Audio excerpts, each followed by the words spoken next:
The Gunslinger. Yeah, this is Clint Cowpoke, and this here's a review of The Dark Tower, which is a movie about Stephen King's Dark Tower series, or apparently a bunch of books, at least 7 of them. And, the movie, I guess there's minor spoilers, is a 16% on Rotten Tomatoes. So apparently critics are hating it. It was a movie that was in development hell for almost a dozen years. There were 3 or 4 different directors, one of them which is still attached, Ron Howard. But he wasn't the director of this one. The guy did somebody else. They moved it up because the Jumanji movie wanted to be this week, but then they moved the Jumanji movie up. So, yeah. We don't need another Jumanji movie. The previews for before the flick included that awful Flatliners remake. It looks terrible. And some other spooky movie. And a patriotic movie. There was also another patriot. And there was another scary movie. And sort of a weird, Murder in the House movie that is all apparently going through the head of the Jennifer Lawrence in the story. But in the background. And then we come to The Dark Tower. They've adapted apparently book 6 and 7 into a movie instead of starting with the first one. I'm not sure why they did that. And the titular Dark Tower story. The other, Stephen King connects his multiverse. Mark's card said they're all connected, and loosely here and there they throw in references to The Shining in there. It was called The Touch in the Tower series, but they called it The Shining in this one just to convey, see, it's like The Shining. Well, if that's the case, then the kid is as crazy as Jack Nicholson, which he's not supposed to be. From The Shining. That's another Stephen King story, in case you didn't know.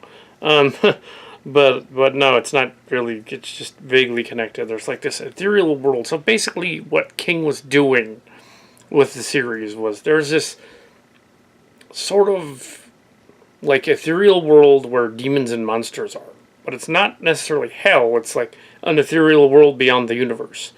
And in this other world, there's creatures constantly trying to get into our world, and there's other realms.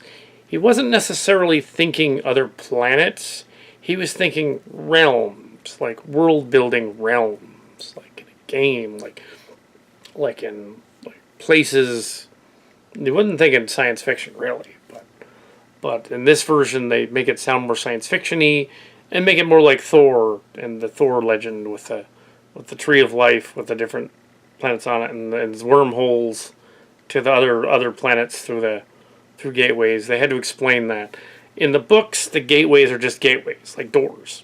It's not wormholes, it's just doors. They walk into the other realm and they're there. But they wanted to convey that some sort of technology was going on and magic and stuff to make the wormholes. So an audience now would get it. He's been writing these books since I was born. 1970. So, but yeah, this is a whole series thing, and it's like, and nearly 50 years of writing these books, they've constantly changed. He's tried to update them, but they're all just a multiverse of his. He's thinking realms, not other planets and other worlds. I think in more terms of other planets and other worlds, and they can also be realms too, I guess. But he does that. And in this movie, apparently, they've decided that New York is the central place where things will happen, but that about maybe a third of the movie will be spent in the other realm, where the gunslinger lives, in a post-apocalyptic future where there's an evil bad guy, worse than the devil bad guy, who wants to get the last gunslinger and kill him. And this kid is pulled into the universe because he's got the power, the touch, the shine, and he can. There's other children that are pulled into the universe earlier, but they don't have it as much. And once they get him, then they can use it and destroy the tower. Why they jumped to the end, I don't know. Because, no, it should have been book one, and it should have been like an ethereal, like weird, sort of, kind of pseudo Jumanji trip to this other realm and then back. Without a tower yet. They immediately jump to the tower, which is a spoiler. I won't tell you what happens either way, but because it just came out, it's 16% Rotten Tomatoes. I would say it's a little better than that. I wouldn't say it's 1 star. I would say it's 2, solid 2 stars, 30%.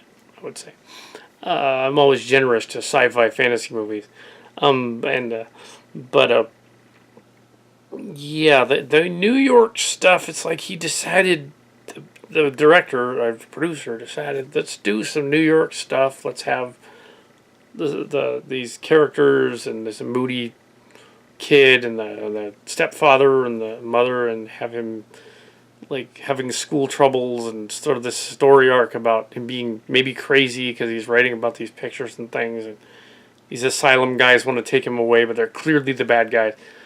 Yeah, that's not a spoiler. That was just obvious. And the main bad guy, played by Matthew McConaughey, is apparently an amalgamation of 2 or 3 different characters, as well as Idris Elba's character, who is the gunslinger. But there's like what they're messing up is they're kind of giving away other events from the other books, and then jumping to the end. It's sort of like if they said, sort of like if they decided to make Game of Thrones. I haven't seen it, but heard about it. And do a Game of Thrones movie based on final season. Why would you do that? That's stupid. Or Lord of the Rings, let's do the final season. Just do the Return of the King and nothing else. Yeah. That wouldn't make sense, because it is a little bit Lord of the Ringsy. It's more like a spaghetti western with a Clint Eastwood type gunslinger. Now, I don't mind them casting Idris Elba as the gunslinger. That's fine. But it's just that Doug and Matthew McConaughey is the bad guy, hamming it up. But I wanted to know more about the other peripheral characters. I wanted to know more about, like what did he do with them after he was done using their mental energy? Why did that mean something? If his world used technology, how does the magic distinguish itself, that kind of thing. Makes more sense in the books. It's an allegory. A lot of Stephen King's messed up mental stuff characters are alcoholics or had an abusive relationship, like in It. And it was like alcoholics, like The Shining, abusive relationship, like in It, that kind of thing. Dolores Claiborne, abusive thing, that kind of thing. Or he likes little towns in Maine to write about because he was from, that area. He likes these sort of dystopian stories about a kid who's alone, has a single parent, or it's like a thing with him. And I think The Dark Tower probably started when he was a teenager, because he's older than me, obviously. He was born in 1947. So the idea probably formulated around maybe 1967, around 1970, yeah. So it came to him when he was in his 20s. It might have even come to him earlier. And it's not biographical, but there's a lot of his tropes in there. So this new director, did keep that in there. It's one of the producers and writers of the new Star Trek Discovery. But yeah, there's some major flaws in it. I'm saying, it is not a 3-star movie. It's a 2-star movie. It has issues that it needs to get across, that they could have got across by not having parts of it in New York. By having it be, the tower that joins the worlds and the wormholes and all that stuff. By having him just go there, and then having them go to New York and having Gunslinger do stuff in New York. It's like, shooting gallery to the bad guys. And it's like, okay, this movie has just gone from being, like, trying to be a sci-fi weird horror story with demons popping out and Lovecraftian critters and stuff like that, to being basically Good, Bad, and the Ugly, but in New York. Do that, but don't do it in New York. have it be like this weird sort of other, kind of plane, because it was. Um, but have it be the small town that it probably was. Um, the big city just throws it off, and a town, sort of ghost town kind of setting would have been way cooler, actually. Um, and that way you don't have the distractions of the other stuff going on, and that way the weird tripping through doorways stuff looks more like the books, which it kind of should, as opposed to they have technology that they can use, and they type in numbers and stuff, and they go through what appears to be wormholes. Why if the bad guy knows who has the shine, then he should be able to find everybody that has it. How are they blocked from it? They didn't explain that. And if he does have that kind of power and he uses it, why doesn't he just shoot the bad guy with it? Like, if he's that powerful that he can attack the main bad guy focus in the story. It's that whole Deus Ex Machina of story writing where you've got a nigh omnipotent villain who hems it up and stuff. But you've got our hero who is a Mary Sue for Stephen King. You've got our hero who is clearly like capable of totally kicking his butt, but isn't there yet. He's like an apprentice. He's sort of in training kind of thing, like in those old westerns, like in the Hornblower stories, like in the stories like that where they have the protege and the old grizzly commander guy, or the old grizzly western guy training the protege to shoot and stuff. There's a scene in that's in the trailer that doesn't give away anything, in which they're aiming them 6 guns, 45 caliber 6 guns, one-handed. How the hell are they doing that? You cannot aim a 45 like that. Oh, look at this. Pew, pew, pew, pew. It's like, no. You know what that thing would do if it was a real gun? Bonk. One hand. 2 hands. Like this. Like, what the hell? And especially if it's some kid that's like 15 or something. 14 or 15. He's going to be like this. And it's going to go up in the air because, he's not literally, doesn't have like powers or something. No, he's going to be the gunslinger too, eventually, but not immediately. They made it look like, let's condense everything into this like one scene where they're doing target practice at one point, and it's like, no, that's stupid. It's like, no, a montage is a montage, but that's just stupid. I know it's breaking the fourth wall and it breaking several walls because they literally go through doorways and stuff, and magic men can like just stop breathing. It's like, what's causing them to listen to this guy? I think he'd just be like, no, I'm not going to. Sorry, But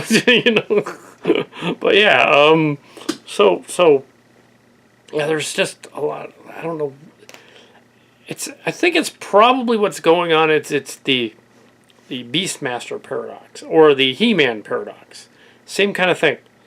They had some money to fly to an exotic location, I think it was somewhere in Africa, and film like the deserts and stuff, and it looked really cool and stuff. So they filmed out in the desert, and that was neat. But then they're all like, well, we ran out of money, so we're going to film the rest of it in the New York set because we have that. So let's go in the New York set and film most of the regular scenes. Let's just bring them to New York and film there, and we have that set, and we can build that real easy. The same thing happened with Masters of the Universe when they didn't want to show them in another part of they didn't want to show hardly any of the actual Masters of the Universe realm, that world, the He-Man world. So they're like, no, let's just have it in Los Angeles because that's cheap. Let's do that. No, go out to the desert or something, or Mojave or something, and film out there and make it look weird. Beastmaster did the same thing. They had Beastmaster. Did the porthole there. Boom, they're in the city, like through most of it. It's like, what? Why is Beastmaster in the city? Same idea here. And that isn't what happened in the Dark Tower book, The Dark Tower, the 6th or 7th one. It's not what happened in the book. Yeah, they have a final showdown with the bad guy and things happen, but it's like it wasn't necessarily set in that place. They just did that for the movie because it's cheaper, I guess. They spent a lot of money on it, but I'm thinking they should have done it. Anyway, so yeah, I'm not going to give away spoilers to the movie, and it's really not worth it to do that. So, but yeah, I'm going to forgive them the idea that he's a ridiculous crack shot that can shoot downfield through a bunch of stuff, ricocheting off stuff, hit the demon as he's running away. Okay, fine, he's magic, fine. But the idea that the kid from New York who's never fired a gun, or him for that, because he's magic, okay. But the kid, no, he's holding it with one hand, going pew pew pew. He would be like, pew, kick back. I can't hit nothing. It's a 44. And there's a lot of King Arthur stuff nowadays. This summer is King Arthur. We have a Legend of the Sword King Arthur movie. We have a Transformers King Arthur movie, and Dark Tower, which also references that the guns were forged from Excalibur. That, oddly enough, that's in the books. The guns were they were supposed to be Arthurian knights that had become cowboys. That's actually in the book, so that actually is canon. We're just like, wow, we're gonna do all these Arthurian things. That's actually canon. So yeah, I looked that up and I was like, no, it's canon. I think I've recalled that from somewhere. But that's just weird. It's like, okay, and he's supposed to be King Arthur's like descendant or something. King Arthur's, I don't know what happened, but he's black. That's interesting.